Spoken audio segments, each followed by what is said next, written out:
dice el versículo 14? Bueno, lo leemos, dice, además, el cuerpo no es un solo miembro, sino muchos miembros, ¿no? Vamos a entrar un poquito de contexto, ya que pues prácticamente casi han pasado 3 semanas desde que me he dado este tema, ¿no? Y vamos a hacer un pequeño recuento, ¿no? Entonces, ¿qué es lo que habíamos visto primero? Que Pablo, ¿qué puntos va a desarrollar? A ver, un poquito de contexto. Pablo, ¿qué desarrolla?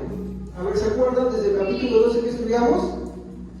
El tema de la unidad en Cristo, ¿se acuerdan, no? El tema de la unidad en el Espíritu Santo. Entonces, vamos a ponerlo así chiquitito, la unidad, ¿no? Entonces, eso es lo que primero va a desarrollar Pablo. Pero de ahí, ¿qué más va a decir? Bueno, vamos a ver, unidad en Cristo.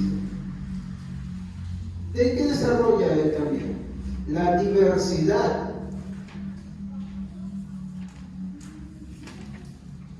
La diversidad en esa unidad. ¿Por qué? Porque habíamos dicho que aunque son muchos, pero aunque es un solo cuerpo, son muchos, y siendo muchos, todos se nos ha sido dado del Espíritu Santo, y cada quien ha recibido conforme a la medida del Espíritu Santo, ha recibido un don. Eso está en el capítulo 12, versículo 7. ¿Ok? ¿No? Entonces, ¿qué más vimos? Que todo eso, ¿quién lo hace? Claro, todo lo hace, ¿no? El Espíritu Santo. Estamos haciendo un recuento, hermanos, de lo que hemos hablado ya. Mi intención no es hablar de eso, sino simplemente hacer un pequeño recuento, ¿no? Ahora, ¿qué más vimos? Que ese cuerpo que está compuesto de muchos miembros, ¿son muchos cuerpos o es un solo cuerpo? Somos uno solo también. Somos, y otra vez, lo mismo, somos un cuerpo en tiempo, en Cristo. Entonces estoy hablando de todo lo que hemos desarrollado, ¿no? ¿Se acuerdan? Muy bien. Entonces, ¿qué más vimos, no? Obvio, mencionamos ahí los temas de los dones, ahí están metidos también, ¿no? Pero después de hablar de los dones, bueno, vamos a poner acá, ya está, dones. ¿Por qué no he puesto dones? Porque no es el único lugar donde se habla de los dones. ¿Se recuerdan, no? Y ya hemos mencionado que los dones se mencionan, por ejemplo, ¿no? En Efesios, en Pedro, en Romanos, más adelante en Corintios vamos a encontrar otra vez los dones, ¿no? Entonces, me es difícil decir que solamente ahí se encuentran los dones, como muchos dicen, ¿no? Estos son los dones del poder y punto, ya está. Son los 12 únicos dones, pero yo creo que no han leído más abajo, ¿no? Casi finalizando los versículos de este capítulo 12, tú vas a encontrar que vuelve a hablar de los dones. Entonces, Pablo no ha terminado de hablar de los dones para nada, ¿no? Muy bien, entonces, ¿qué es lo que estuvimos viendo la última vez? Que aunque este cuerpo está compuesto de muchos miembros, el Espíritu Santo nos ha sumergido en Cristo. Versículo 13, ¿se acuerdan? ¿Quién puede leer el versículo 13?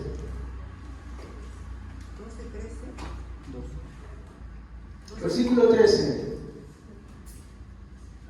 Porque por un solo Espíritu fuimos todos bautizados en un cuerpo, sean judíos o griegos, sean esclavos o libres, y a todos se nos dio a beber de un mismo Espíritu. Todos hemos sido sumergidos. ¿Y saben esta palabra? ¿No? Todos hemos sido sumergidos ¿por quién? Claro, hemos sido sumergidos por el Espíritu Santo. ¿Y saben cuál es esta palabra en griego, sumergidos? Estamos hablando del versículo 13, que hemos tocado la semana pasada, creo que hace 3 semanas. ¿Ya? ¿Saben cuál es el significado de la palabra sumergir en griego? Exactamente, por eso hemos 3 versiones que vamos a encontrar con eso, ¿no? ¿Y qué habíamos dicho? ¿No? Vamos a hacer vamos a imaginarlo de esta manera. que este es Cristo, ¿no? ¿Ya? Por así decirlo. Por favor, ¿ya? Y este es su cuerpo, ¿ya? ¿Cristo qué cosa es? La cabeza. ¿Y la iglesia qué cosa es? Su cuerpo. Muy bien. ¿Y qué hace el Espíritu Santo? ¿Qué hace el Espíritu Santo? Entonces dice que el Espíritu Santo toma a la hermana Rosa, ¿no? Entonces, ¿qué hace? Como la hermana Rosa está muerta en sus delitos y pecados, disculpe, te doy un ejemplo, como la hermana Rosa, como yo también, todos los seres humanos dicen que la vida que estamos muertos en nuestros delitos y pecados, ¿qué hace el Espíritu Santo? El Espíritu Santo viene, toma a la hermana Rosa y lo sumerge acá. ¿Entienden? Entonces, ¿qué pasa? Que ya la hermana Rosa ya no es parte de este mundo, aunque esté en este mundo. Ahora, ¿dónde se encuentra? En el cuerpo de Cristo. Muy bien. ¿Me van entendiendo eso, no? Es importante que me entiendan eso. Ya. A ver, el hermano Alejandro. El hermano Alejandro está en sus cosas. Él está muerto en sus delitos y pecados. Entonces, ¿qué hace el Espíritu Santo? Agarra, lo toma y lo sumerge. Y ahora el hermano Alejandro se encuentra acá. ¿Ya? Muy bien. ¿Me van entendiendo la idea? ¿Ya? Cielo. Cielo está muerto en sus delitos y pecados. Nadie sabe lo que ella hace. ¿Ya? Es una evaluación. Nadie conoce a su mamá, no sabe, ella tiene una vida secreta atrás de todo. Está muerta en sus delitos y pecados. Nadie conoce qué cosas hará ella, ¿no? Entonces, ¿qué hace el Espíritu Santo? Agarra, la toma y ¿dónde la sumerge? En el cuerpo. Muy bien. Vamos a agarrar a alguien más bravo, a ver. El hermano Nehemías. Nehemías es un pecador. Por eso voy a poner con rojo. Nadie sabe lo que él hace. Qué terrible es Nehemías. Pero ¿qué hace el Espíritu Santo? Viene y lo sumerge. ¿No? Entonces Nehemías ya no se encuentra allá afuera, ahora se encuentra acá. ¿No? Y así sucesivamente. Entonces, ¿qué es lo que hace el Espíritu Santo? Mediante la regeneración nos toma y nos sumerge. ¿En dónde? En el cuerpo de Cristo. ¿No? Por eso es que bautizar significa sumergir. Cuando el Espíritu Santo viene a nuestra vida, ¿el qué hace? Para que yo pueda creer. Vamos a tomar un ejemplo de... A ver. Baña, tu nombre con B chico y con B grande. B chico. Vamos a hacerlo así, ¿ya? Baña es una persona común y corriente. Entonces, ¿qué hace el Espíritu Santo? Como Baña no puede agradar por sus propias obras, así haga lo bueno, no puede agradar a Dios, está muerta en sus delitos y pecados, así haga, ella es obra de caridad, ayuda en la casa, hace muchas cosas buenas, pero igual está muerta en sus delitos y pecados. Ella no puede generar la fe por sí sola, no puede creer en Dios por sí sola, aunque ella diga no puede. ¿Por qué? Porque la salvación es de Dios. Entonces, ¿qué es el Espíritu Santo? Le da, mediante la regeneración, le da ¿qué cosa? Fe. ¿Estamos? Y ahora tiene la gracia de Dios. Entonces, ¿qué hace el Espíritu Santo? En la regeneración toma baña, le da fe, le da gracia y la mete en el cuerpo de Cristo. Ahora, todas estas personas tienen fe y tienen gracia porque esos son dones del Espíritu Santo. ¿Estamos? Que es un don, es un regalo, es un carisma. Entonces, todas estas personas ya no están acá. Pues me tengo que borrar porque ya no está acá, se supone que está acá. Entonces, todas estas personas vienen a conformar el cuerpo de Cristo. ¿Alguno se parece al otro? ¿No? Si metemos acá algo, ¿Se parecerá a la hermana Doris? Oh, tiene mucha diferencia, ¿sí o no? Pues le metemos acá a Willy. Willy, ¿se parecerá a la hermana Natalie? Tampoco. Nadie se parece a ninguno, ¿sí o no? Somos tan diversos, tan diferentes, ninguno se parece, pero a todos el Espíritu Santo nos sumerge en el cuerpo de Cristo. Esto es una alusión del bautismo.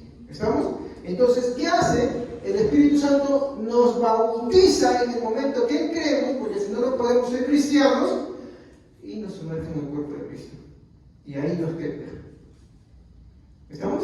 De otra manera, no podríamos ser cristianos. ¿Me entendieron hasta ahí? ¿Está clara la idea? Ya, muy bien. Gracias, hermanos. Entonces, esa es la lección de la semana, de la clase anterior, no la semana pasada. ¿Ya? Entonces, ya habíamos dicho que no existe una segunda bendición. La segunda bendición, ¿qué cosa es? Que acá se encuentra Javier, ha recibido la gracia de Dios, ¿ya? Pero él ahora por sus propios méritos tiene que buscar una segunda bendición que se denomina el bautismo del Espíritu Santo. Pero nunca había sido bautizado ahí. ¿Se dan cuenta? Esta doctrina es incorrecta. No es correcta. Es más, ni los pentecostales clásicos creen esto. Esto es parte del neopentecostalismo, que es una gran desviación, cosa que el pentecostalismo clásico ni siquiera está de acuerdo. La mayoría de iglesias por acá son neopentecostales, y es una gran desviación, o sea que no es correcto, no es bíblico. Y usted puede justificar, hacer maromas, pero no es bíblico. Ni siquiera nuestros hermanos pentecostales clásicos creen eso de la segunda bendición, de que ellos tienen que esperar después de haber nacido de nuevo, que tengan una experiencia más para poder agarrar y manifestar mediante nuevas lenguas.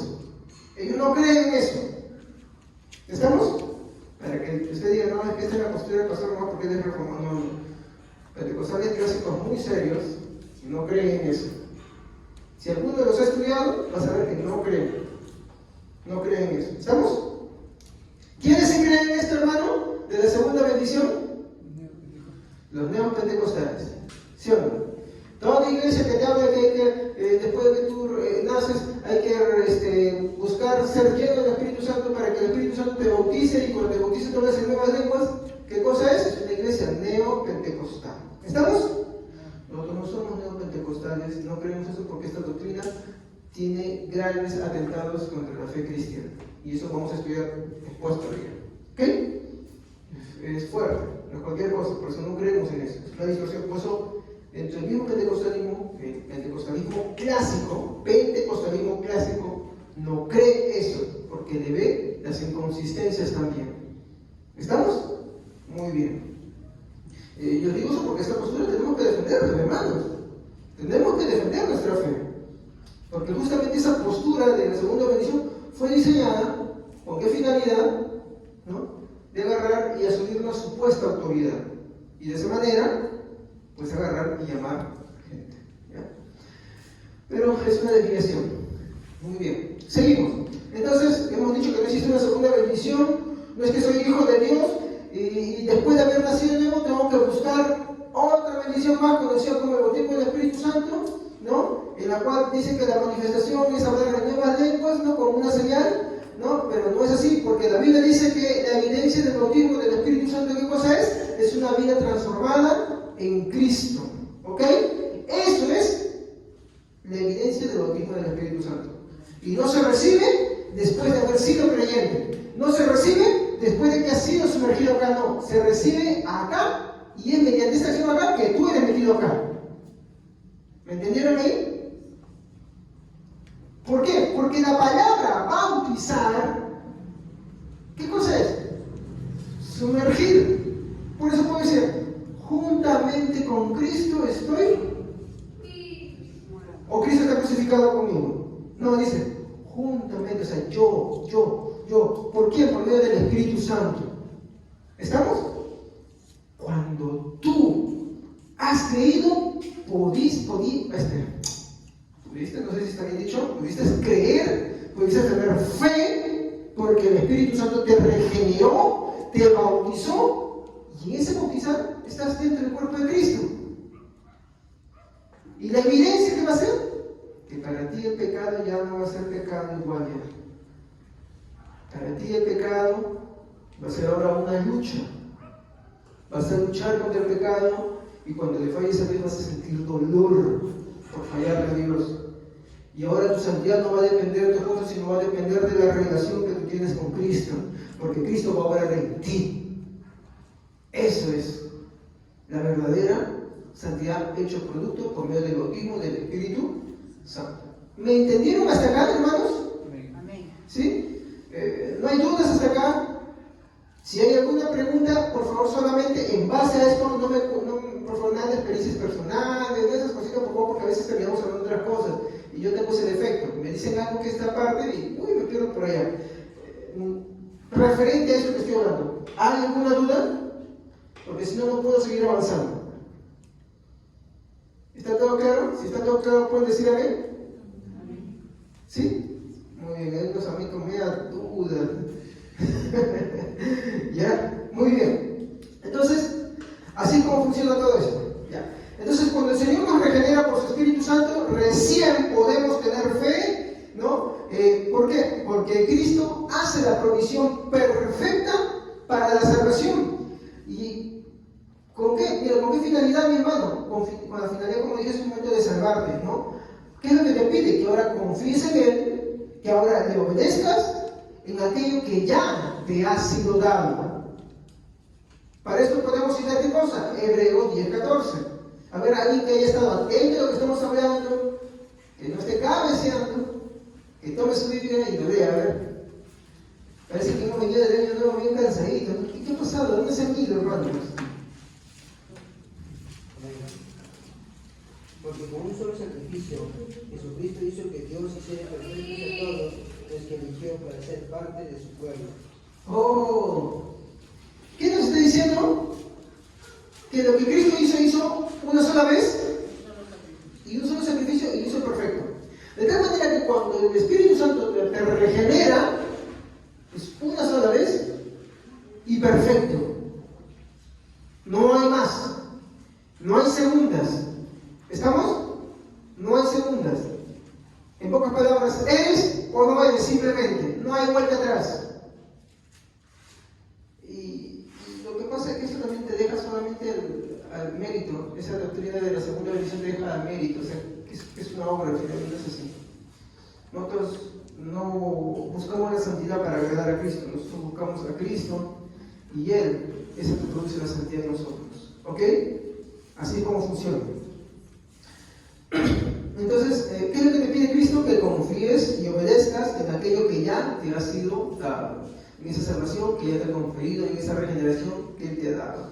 Entonces, es acá, después de dicho toda esta introducción, que vamos a entrar al versículo 14, ¿no? ¿Cómo se llama el tema, queridos hermanos? ¿Cómo se llama? ¿Qué dice el versículo 14? Además, el cuerpo no es un solo miembro, sino muchos. Pablo quiere resaltar acá que en este cuerpo que es de Cristo existe, y es algo que hemos mencionado, ¿qué cosa existe? Una pluralidad. ¿Qué es una pluralidad? Muchos, o como han dicho ustedes, varios, ¿no? ¿Por qué? Por ejemplo, nos hemos unido como 2 o 3 iglesias o como una sola iglesia. Como una sola iglesia, ¿ok?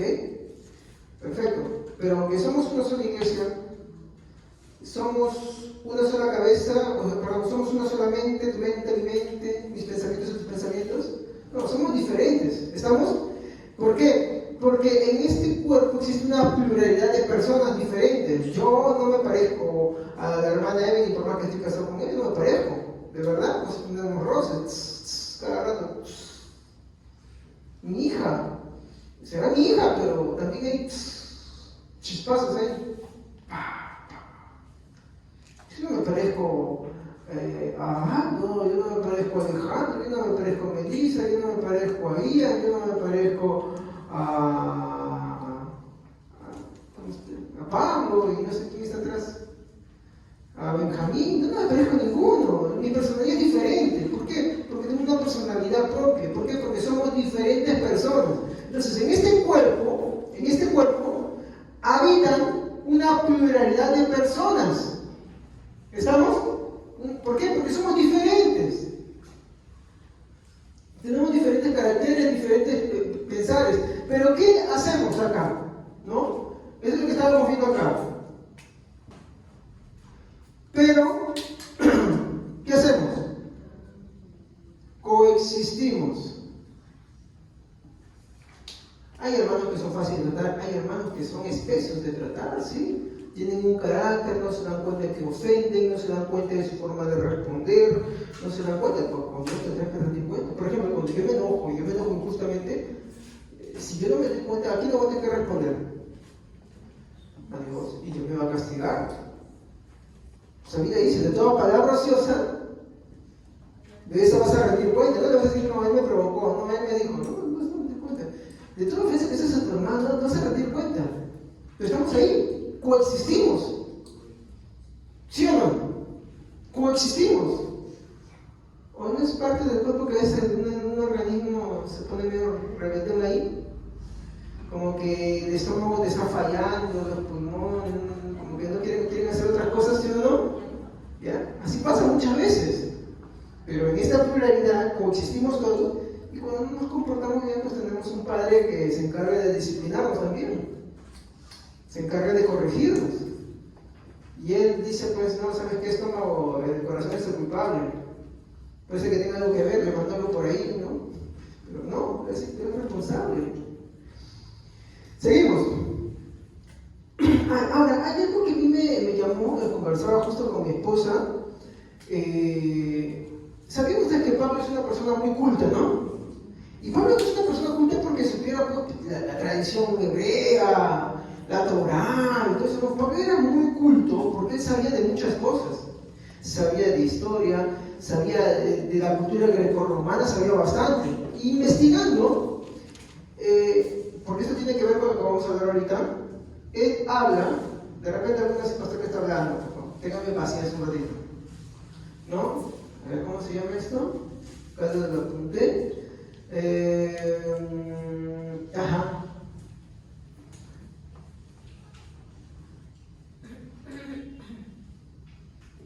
Sí, así se llama.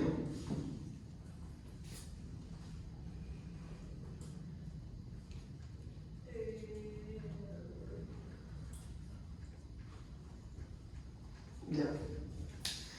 Pablo va a citar Apolo es una especie de fábula, ¿ya? Una fábula, vamos a ponerlo así, ¿no? Fábula, ya. ¿No? Una fábula, ¿ya? Una fábula de Menenio de Agripa del 494 a.C. Ya estoy diciendo, pero ¿por qué usted está hablando esto, no? Bueno, ¿ustedes sabían que esta es una fábula muy conocida en el mundo greco-romano? Pero tiene una historia. Entonces, cuando hablamos del mundo greco-romano, ¿quiénes estaban en ese mundo greco-romano?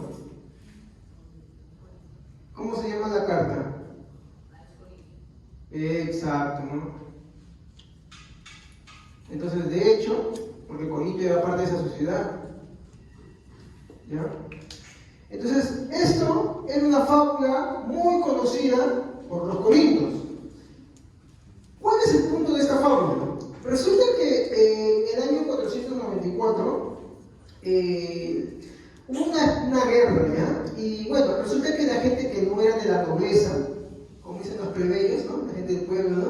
Los plebeyos, como se sentían muy agobiados por los impuestos, por las diferencias abismales que había, no es como lo que sucede acá, pero en esos tiempos sí había, de verdad, diferencias. Con decirle que una ropa, un calzado costaba un año, hasta 7 años de trabajo de un hombre de verdad plebeyo. Ahora no puede conseguir ropa donde sea y tú no sabes si eso no es, ¿ya? Pero bueno, resulta que esta gente, que no era de la nobleza, se había aislado de Roma plena guerra, y se va a ir a un monte que se llama Monte Sacro, ¿ya? Ellos se van a ir a un monte que se llama Monte Sacro, ¿ya? Ahí está el monte y ahí está toda la gente se ha juntado. ¿Por qué? Porque Roma estaba en guerra. Entonces, ¿qué hacen después de intentar llamar a esta gente? ¿Por qué? Porque hay que ser sincero, esa gente era bastante. Y si tú estás peleando con alguien, ¿qué necesitas para ganar una guerra? Gente, ¿cierto? Gente necesita. Por ejemplo, Spurgeon contaba algo, que para él poder predicar, cuando él predicaba, había hermanos que estaban orando, no solamente por la predicación de él, sino también por la gente que venía a escucharlos, por los que estaban ahí, por los hijos de los que estaban ahí, por los invitados que estaban ahí. ¿Me comprenden? Eso le denominaba el caldero, decía que ese era el corazón de la iglesia, la oración ahí. Estaba el servicio y estaban orando ahí un grupo de hermanos. Entonces, lo que Spurgeon trataba es que esa unidad en la iglesia, tanto de hermanos que estaban en el servicio como los que habían tenido, como los que estaban ahí, formaban un solo cuerpo, una guerra, por así decirlo. Entonces, cuando tú tienes un equipo dividido, cuando tú tienes un ejército dividido, como Jesús dijo, ¿no? Satanás no puede estar dividido, ¿no? Porque Satanás no puede estar contra Satanás, ¿no? Si no se prende no permanecería. Cuando tú estás en una guerra, tú no puedes tener un ejército dividido. Entonces, ¿qué pasa? Roma estaba en esta guerra, no tenía gente, entonces, ¿qué hace Roma? Envían emisarios para que puedan hablar a la gente que se había ido de Monte Sacro. Que había dicho, bueno, ¿sabes qué? Si Roma es así con nosotros, si nos tratan de esta manera, nos cobran tanto, entonces, ¿qué pelea? Es su propia guerra, ¿no? Total, para eso se llevan todos, ¿sí o no? No, vamos a pelear, que ellos peleen. Entonces, Roma ve todo eso, dice, no. Vamos a la guerra y nos hacen carnitas, no regresamos, necesitamos gente. Entonces, ¿qué hacen esta gente? ¿Qué hacen ellos? Envían emisarios, no les hacen caso, entonces envían a Nemenio. Entonces, cuando envían a Nemenio, él les va a narrar lo que se le conoce como la famosa fábula del estómago y los miembros. No sé si estoy notando un poquito a qué me estoy refiriendo. Del estómago y los miembros, ¿no? ¿Cuál era la finalidad de esta fábula? Una fábula corta, era para persuadir a la gente que estaba en el Monte Sacro a que regresen y se unan a Roma y así juntos vayan a la guerra, ¿ya? Entonces, ¿de qué trata esta fábula del estómago y los miembros? Y lo que él quería decir es que, si bien es cierto, el estómago no se ve, es parte de todo el cuerpo. Si bien es cierto, el cuerpo está ahí, ¿no? Hay manos en esto, pero de por sí solo, si el estómago no funciona, porque se muere. A ver, ¿sabes qué te tiene el estómago? ¿Vives? ¿Quién vive sin estómago? Por más buen cirujano que seas. ¿Sí o no? ¿Por qué? Porque el estómago se encarga de procesar ciertas cosas, ¿no? Entonces, él les intenta hacer comprender que no se puede mantener un cuerpo así, separándolo el estómago de los miembros. Entonces, ¿qué hace Pablo? Pablo va a tomar esta alegoría y la va a trasladar y va a empezar a hablar, y ahí sí van ustedes a tener la relación, el versículo 15. A ver, vamos a centrarnos en el versículo 15, que dice acá: si dijere el pie, porque no soy mano, no soy del cuerpo, por eso no será del cuerpo. Esa era la fábula de Nemenio. ¿Se dan cuenta? Pablo era muy instruido.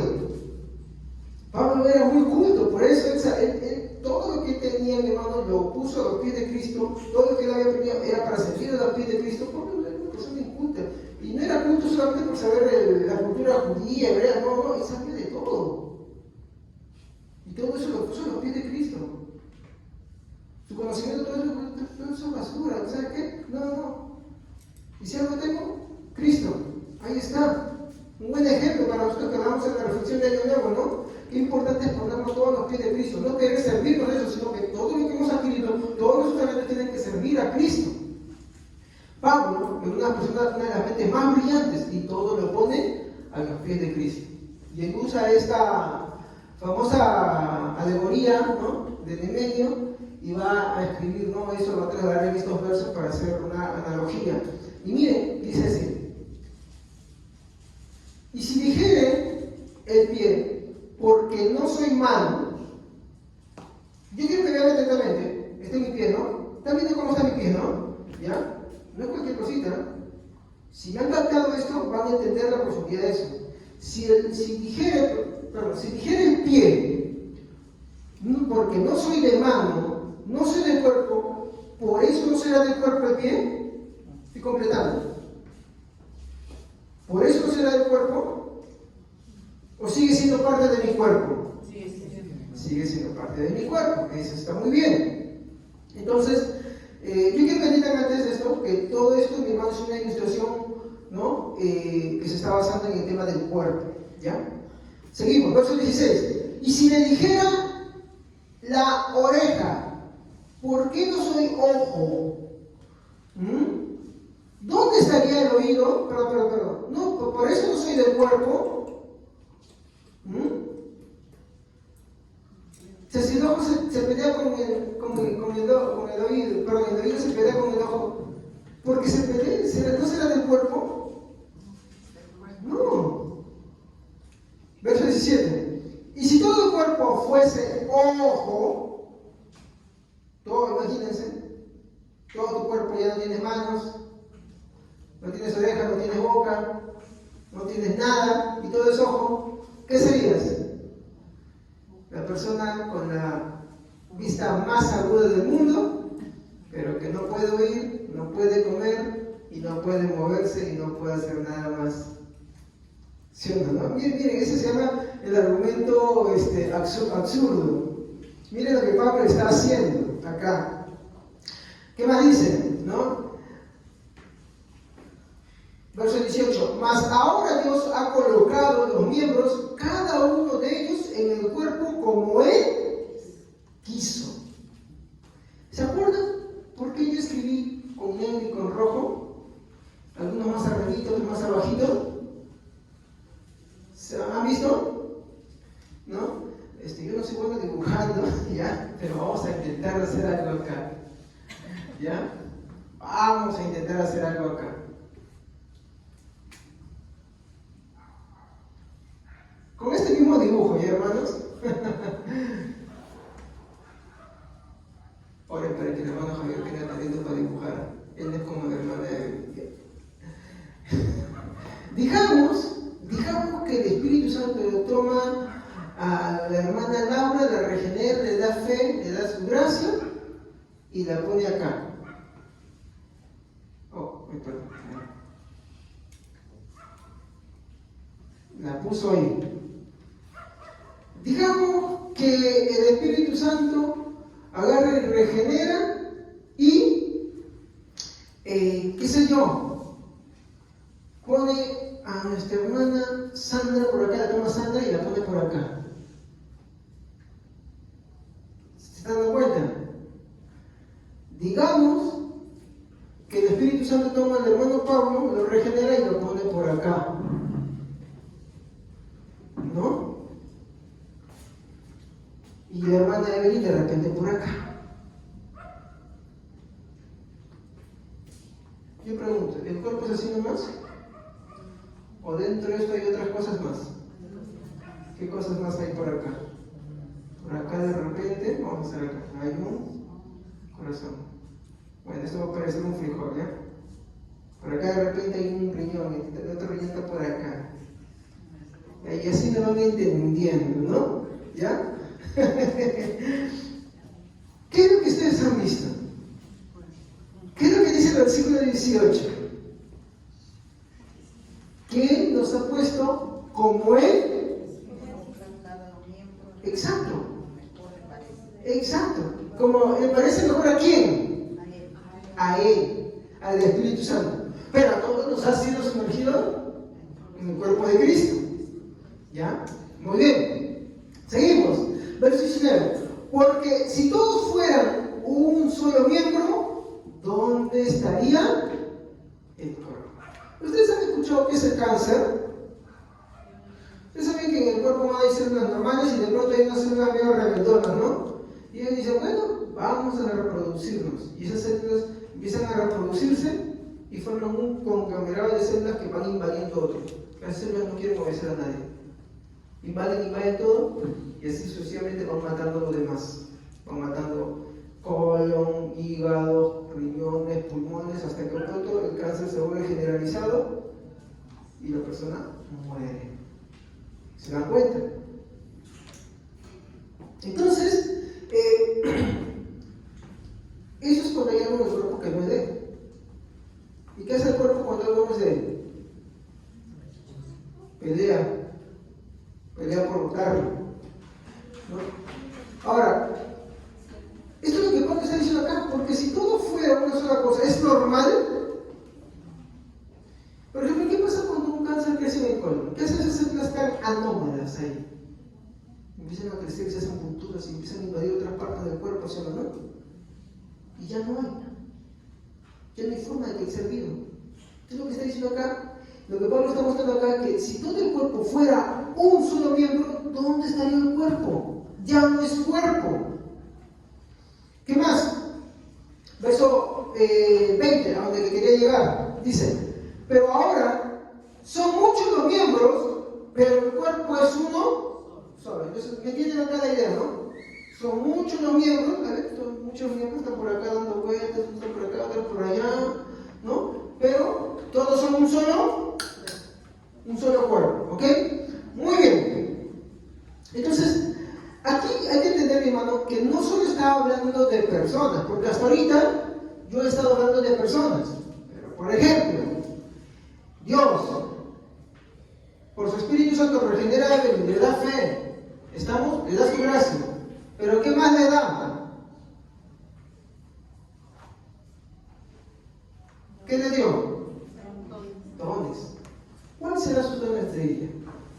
Eso solamente ustedes lo saben, porque ustedes la ven. Entonces, de repente por acá, la hermana Doris, Dios agarra las mujeres del Espíritu Santo, ¿qué le da? Y acá, pregunto, ¿habrá algún pario por ahí? Pario, un aislado, una clase diferente. Entonces, ¿qué es lo que tienen todos? No hay ninguno que no tenga dones. No hay ninguno que el Espíritu Santo verdaderamente haya tomado y haya puesto en el cuerpo de Cristo que no tenga dones. Ninguno. De hecho, léase el versículo 7 de Corintios 12. A ver, esto es lo bonito de hacer una predicación expositiva verso a verso. Pero a cada uno le es dada la manifestación del Espíritu para provecho. Ya. ¿Qué dice acá? ¿A unos? A cada uno. ¿Y qué es cada uno dentro del cuerpo de Cristo? Que a Willy, a Cielo, a Vania, a Rosa, Alejandro, Nemía, Laura, Sandra, Katy, Doris, Pablo, Elizabeth, no sé quién más está por ahí, Laura y todos ellos. A cada uno, si Dios verdaderamente los ha regenerado y los ha puesto en el cuerpo de Cristo, los ha puesto ahí, todos tienen dones. Al menos uno. Algunos más. Pero al menos uno lo ha puesto. Por eso nosotros no creemos lo que el neopentecostalismo habla de que hay una élite diferente. De hecho, estuvimos tratando esos versículos ya hace. ¿Recuerdan? Entonces no hay eso. ¿Preguntas hasta acá? Muy bien. Entonces, lo que vemos acá en mi mano es que cada cristiano al menos tiene un don. Acuérdense, Corintios 12, versículo 7. Acuérdense, apúntenlo, márquenlo, léanlo. Cuando le digo a ¿qué dice acá, hermano? Dice, no, pero vamos a Efesios, no, en el contexto, léeme, hermano, en el contexto. ¿De qué está hablando acá? No, es que este es otro tema, no, te está hablando de eso mismo. No, el tema no ha cambiado. El tema sigue hablando de los dones, en torno al amor, en torno a todo lo que tiene que ver con eso. Muy bien, entonces aquí avanzamos al versículo ya 21. ¿Qué nos dice el versículo 21? Dice, a ver, ¿quién puede leerlo, por favor? Ni el ojo puede decir a la mano, no te necesito, ni tampoco la cabeza a los pies, no tengo necesidad de vosotros. A ver, ¿puede leerlo un ratito? ¿Otra vez? Ni el ojo puede decir a la mano, no te necesito, ni tampoco la cabeza a los pies, no tengo necesidad de vosotros. Claro, ¿no? ¿Qué pasa acá? Es que había algunos, mi hermano, que se lamentaban no tener los dones espectaculares, ¿no? A ver, vamos a ponerlo así. Vamos a ver acá a dos tipos de corintios, ¿ya?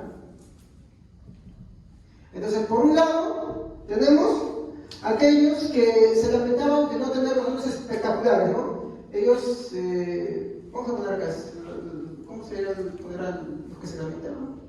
Los que se lamentaban, ¿ya? Estaban los que se lamentaban. Entonces, imagínese usted, ¿por qué se estarían lamentando ellos? ¿Qué cosas querrían ellos? ¿Por qué se lamentaban? ¿Qué querían ellos tener? Los dones espectaculares, ¿cómo qué? Milagros. Obvio, ¿no? ¿Por qué? Porque ellos querían ser vistos. ¿Qué más? Sanidades.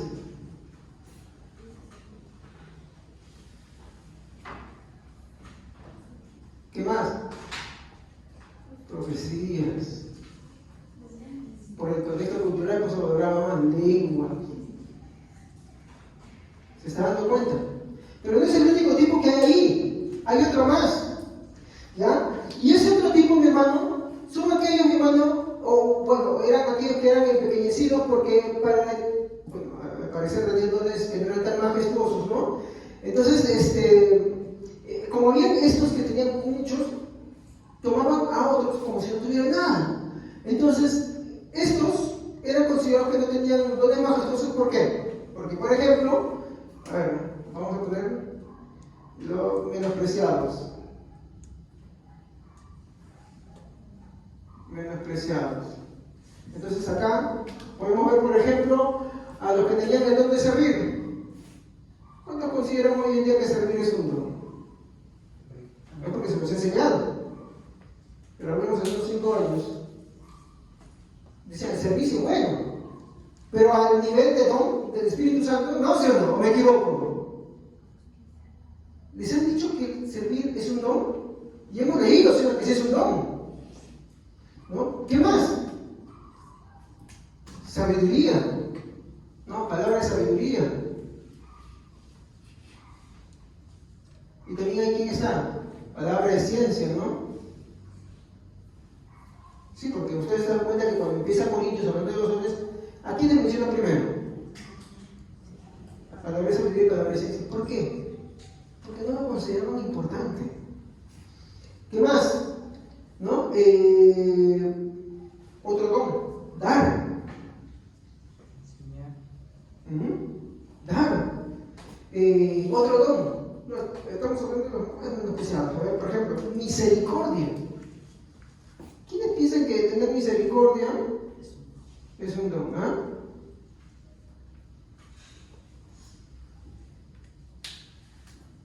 Sí. Imagínate sin ese don, ¿qué sería de una iglesia? Porque en la iglesia muchas veces hay hermanos que son más duros de carácter, ¿sí o no? ¿Me equivoco? Y de pronto parece que sí tiene algo de misericordia. Pero hermanos, reflexionamos un momento. ¿Qué hubiera hecho Cristo en esas circunstancias? ¿Qué dijo? ¿Ojo por ojo? O si te ponen la otra, si te dan una, pon la otra. Y si hace cargar, carga la otra. ¿Sí o no? Ellos no son de los que dicen, vamos a orar para que caiga fuego. No, oremos para que se conviertan. Misericordia. Ellos no son rápidos en juzgar. Son más calmos. Y es necesario. También la misericordia se ve en otras cosas, ¿no?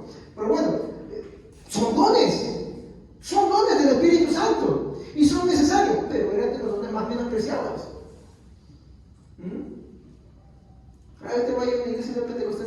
misericordia como no le hablan. O entender como no lo hablan, no lo dicen. Si es un talento, por ahí son cosas natas. ¿No? La Biblia dice que son dones, cuando están referidos a la iglesia. ¿Ok? Seguimos. Ahora, la reflexión acá es que ninguno podía excluir a los demás, ni tenían que tampoco sentirse menos que los que sí tenían unos dones que eran más espectaculares. ¿Ok? Muy bien. Entonces, ¿puedo borrar esto? ¿Sí? No, mejor no, hacer esto después. Espero que hayan acá copiado un ratito ya, porque quiero finalizar acá con algo, y es el versículo que quiero llegar. Es el versículo, acá va a salir un poquito el dibujo medio feito, pero bueno, ¿ya? Quiero que nos centremos en el versículo 22 y 23, por favor. Alguien que no haya leído, por favor, quiero que me lea el versículo 22 y 23. Al contrario, todas las partes del cuerpo, hasta las más sencillas, son muy importantes y necesarias. Y las partes del cuerpo que menos apreciamos son las que tratamos con más cuidado. Las partes que no queremos mostrar son las que tratamos con más modestia. Ya. Yo no voy hasta el versículo 24 porque el versículo 24 lo voy a dejar para el siguiente servicio. ¿Ya? Pero quiero mostrarle tres cosas que vi de interesante acá. ¿Ya? Y acá vamos a ver tres categorías.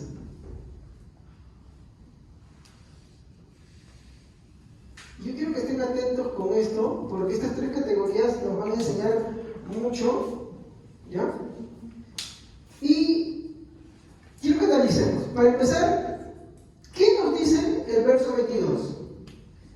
A ver, ¿qué nos dice el verso 22? A ver, ¿quién lo puede leer? Si ya lo leyeron, díganlo, por favor. Solamente el verso 22. Al contrario, todas las partes del cuerpo, hasta las más sencillas, son muy importantes y necesarias. ¿Ya? En la Reina Valera, ¿qué dice?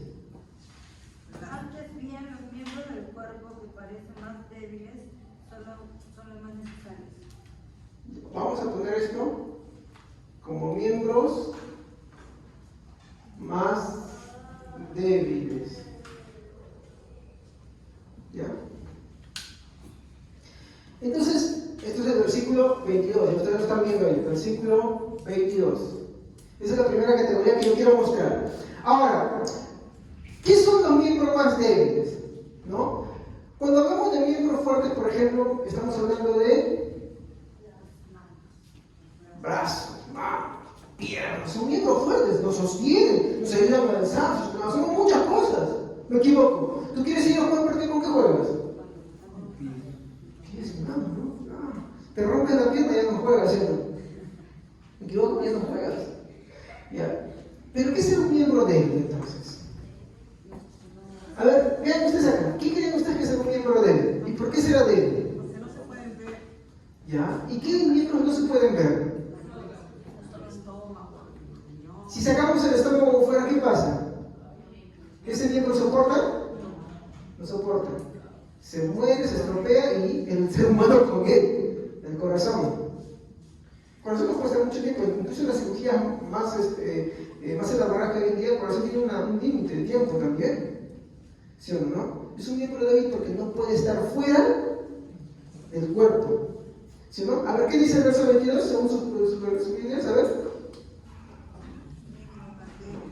Amén. Al contrario, las partes que nos parecen más débiles son las que más necesitamos. Muy bien. Aunque son débiles, la reflexión dice que son, ¿qué cosa? Más necesarios. Muy bien resumido. Más necesarios. Por ejemplo, el pulmón. El pulmón es un órgano. ¿Todos comido bofe? ¿Qué cosa creen que es el bofe? No, pues, ¿se han visto cómo es un cosito, no? ¿Sí o no? Y es bien delicado, ¿sí o no? ¿Ya? No sabía que el bofe era eso. Eso yo también recién enterado. No sabía. Sí, hermano, disculpen, de verdad. Hay muchas cosas que no se asombrarán, hermano. Eso era porque, como le digo, Dios es bien sarcástico. Yo odiaba el estudio. Y hoy, bueno, hacer penitencia en el estudio. Amén. Muy bien, regresando al punto, no tengo temor de decirlo, más bien agradezco al Señor porque no tenía cualidad en esas cosas y es relación darme esa oportunidad. Amén. Y lo tomo seriamente. Entonces, son miembros débiles. El corazón, los órganos internos son miembros débiles, pero son muy necesarios. Sin esos no vivimos. Te quitan un río, puedes vivir bien, pero ahí medio bajoneado. Y te quitan el otro, te mueres. Es más, algunos se quitan un río y como que hay que tener cuidado también ya, ¿no? Ya se te acabó el repuesto. Dios nos puso dos porque son bien delicados. Un repuesto ahí. Muy bien, seguimos. Entonces, si esto lo llevamos, vamos a ver que de repente por acá hay algunos hermanos que son miembros débiles, ¿ya? Pero son muy necesarios. ¿Por qué? Porque el Espíritu Santo empezó a ponerlos ahí. ¿Pero por qué son necesarios? Y son muy vitales, son muy importantes, sin los cuales no podríamos vivir. Por ejemplo, estos son hermanos que tienen el don de, voy a ponerlo acá, ayudar. ¿Sabía usted eso? Miren cómo Pablo lo pone en la categoría. Tú vas a muchas iglesias, ¿qué don es el que más te parece que es más importante? Lenguas. ¿Qué don? Lenguas. ¿Lenguas? Profecía. ¿Sí o no? ¡Oh! Miren, no, por esto. Y si un hermano expresa el don de ayudar, ¿qué? No, es que no tiene, eso no es la evidencia. En su propia forma de pensar de Dios, miren lo ilógico que es. ¿No? Son hermanos que tienen el don de ayudar, tienen el don de servir. Yo puedo predicar. A veces me quisiera la gana, hay hermanos que me traen el agua. Yo puedo predicar, pero hay hermanos que limpian la iglesia. Hay hermanos que arreglan, que acomodan las cosas. Que hay cosas que yo no puedo hacer y ellos se encargan. Que sin ellos la iglesia no funcionaría. ¿Saben ustedes que eso es así tan vitales? No serán órganos, pero no serán miembros que están a la vista. ¿Me entienden? No serán de repente de lo más fuerte, de repente no tienen mucho conocimiento teológico. Quieren aprender. Pero no saben teología sistemática, intenten aprender, lo poco que aprenden, lo guardan con mucho valor, sí, porque ellos aprecian aprender también. Pero de repente no son muy expertos en eso. Pero son muy vitales por esto. Saben que el pastor va a hacer algo, va a predicar esto, ellos están ahí, vamos a hacer esto, vamos a acomodar, vamos a tener todo listo, esto, cargado, eso, aquello, lo otro, vamos a ver. No hay esto, vamos a construir esto, vamos a hacer por acá, aquello, lo otro, ya está listo, pastor, quiero que venga a predicar, me ponen todas las cosas, me acomodan. Esos son esos hermanos que tienen ese don. Sin los cuales no se podría hacer. Todos piensan que ya, el que predica, ya, esto no. Porque hay miembros que son débiles, están hablando débiles de repente en el conocimiento teológico y esas cosas, pero son muy importantes por el otro aspecto. Obvio, voy a aclarar algo, el que sean miembros débiles no quiere decir que ellos expresen el conocimiento y aprender, no es que ellos tienen hambre, pero su capacidad es diferente. Pero en pro de esa capacidad, de repente, en medio de esa capacidad, tienen otra capacidad mucho mayor. ¿Se dan cuenta? No la reemplazan, ellos no dicen que ayudar y servir es todo, no. Ellos siempre quieren aprender también. Pero su fuerte está acá. Porque el Espíritu Santo les plació ponerlo como un corazón. ¿Y a dar un cuerpo que vive sin corazón vive? Esos hermanos son esos, ¿sabe usted? Por eso que la analogía que le dice, ¿no? ¿Acaso la mano no puede decir a ti no te necesito? O el ojo al oído, ¿se dan cuenta? Eso es bueno, eso es interesante, cómo nos ayuda a ver el equilibrio y la armonía del cuerpo de Cristo. No, aún no llego a cuidar el cuerpo de Cristo. Voy a avanzar un poquito más rápido. ¿Amén? A ver, 2. Ya vamos a acelerar. 2. ¿Qué más dice el versículo 23? ¿Qué dice el versículo 23, hermanos? A ver. Y aquellos del cuerpo que nos parecen menos dignos, a estos vestimos más dignamente, y los que en nosotros son menos decorosos se tratan con más decoro. Ya. A esto le llaman miembros menos dignos. Hay una masa, esto está en el versículo 23a, la primera parte. ¿Qué es un miembro menos digno? A ver, ¿qué consideramos nosotros dignos? Cuando tú vas a comer, ¿qué es lo primero que tú miras? Por ejemplo, cuando yo hablo, ¿qué es lo que ustedes miran primero? Su cara. La cara, mis ojos, mis cejas fruncidas. Pero, ¿qué es lo que no miran a primera instancia? Después se puede fijarse. Cuando, por ejemplo, hacemos una grabación, ¿qué es lo que se busca enfocar por lo general? La cara, la pantalla. ¿Qué es lo que menos enfocamos? Los pies. Se consideran menos dignos, ¿no? Pero ¿qué dice la Biblia acá? A ver, verso 23. Y a aquellos del cuerpo que nos parecen menos dignos, a estos vestimos más dignamente. ¿Cómo están mis pies? Bien. ¿No? Bien zapatos, protegidos. Bien protegido, miren. Como meditan, busco mi medita de rayitas, porque me gusta media de rayitas. ¿No? Sus zapatitos, sus almohaditas abajo, todo eso, ¿no? Son menos dignos, pero nos vestimos más que el más digno. ¿O me doy cuenta? ¿O me equivoco? ¿Sí o no? Por ejemplo, cuando usted va y compra zapatos, ¿qué busca comprar? Un zapato que le guste y bonito, ¿no? ¿Sí o no? Cómodos también, ¿no? Usted busca esas cosas, aunque usted no crea, los cuida también, ¿no? Entonces, estos miembros, aunque no son tan visibles, ¿ya? Son visibles, pero no lo son tanto, ¿ya? Vestimos dignamente, por ejemplo, como los pies, ¿no?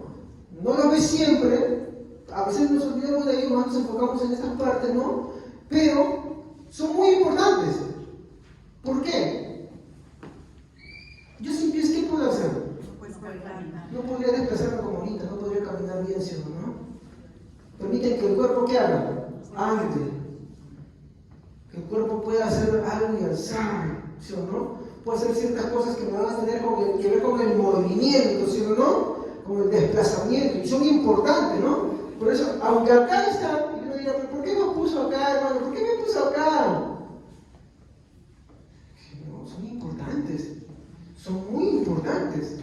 Y estos hermanos, por ejemplo, son aquellos que tienen el don de dar. Tienen sus bienes y no los dan. No se predica la prosperidad, por si acaso, no se confunda. No es mi finalidad hablar eso. Pero son hermanos desprendidos. Ellos no solamente diezman, ofrendan, ellos dan más allá incluso de sus capacidades. Ellos vienen y dicen, pues yo quiero hacer esto, hermanos, hacer esto, yo también estoy acá. ¿Me entienden? Son hermanos que tienen ese don de Dios. Porque el dar es un don. Ya lo estudiamos, ¿se acuerdan? ¿Cuántos piensan que dar es un don? Muy pocos. Dicen que es un talento. Dicen que es una cualidad. Dicen que es una virtud. No, es un don. La Biblia dice que es un don. Anda, vayan a hacer repasaditos sobre los dones, sino que solamente se saltan a los majestuosos. Caen en el mismo error que Pablo está denunciando. ¿Qué más? Bueno, acá sí, ¿no? Tenemos, por ejemplo, el de hospedar, por ejemplo. Que no es un don, sí es un don. Por ejemplo, ¿cuán necesario es tener un hermano que tenga ese don? Y nos diga, ¿sabes qué, pastor? Acá yo tengo mi casa bien grande para la iglesia. Yo quiero hospedar a toda la iglesia, ya no me cobro mensualidad. Sí, no, desprendido, no busca ganar. ¿Se dan cuenta? Por ejemplo, acá en la iglesia la oración. ¿Saben que el pastor va a hablar con alguien? Dicen, pero en vez de hacer cuchicuchi, trindí, y así hablar por acá, vamos a orar por el pastor, vamos a orar por quien estén hablando para que Dios haga una obra. Para que Dios le dé palabras al pastor, para que Dios abra el corazón de los que como le están hablando. Es importantísimo. Acá en el diablo esperar permite eso. ¿Por qué? Porque se puede. La iglesia necesita un lugar en que reunirse. Necesita por qué sostenerse. ¿No? Entonces, son dones importantes. ¿No? Y acá sigue. Perdón, me equivoqué. Misericordia. Son efectivos en esto. Tiene que ver con todo lo que va a desplazar a la iglesia, todo lo que va a hacer que la iglesia se pueda mover. Aunque no son tan visibles, pero ayuda. ¿Se dan cuenta? Uno sostiene y el otro lo moviliza. ¿Ha visto qué importante? Me pregunta acá. ¿En algún momento mencionó el don de lenguas? ¿Qué más dice el verso 23? A ver, ya vamos a terminar. El verso 23. Denme un poquito de paciencia, 10 minutos más y terminamos. Verso 23. ¿Qué dice el verso 23? Después de terminar de los menos dignos. Y a los que no son, y a los que nos parecen menos honrosos, los tratamos con honor especial. Y se les trata con especial modestia a los miembros que no parecen menos presentables. Muy bien, hermanos. ¿Cuáles son esas partes nobles que son vergonzosas a mostrar, pero que de todo el cuerpo es la que más vestimos y la que más cuidado le damos?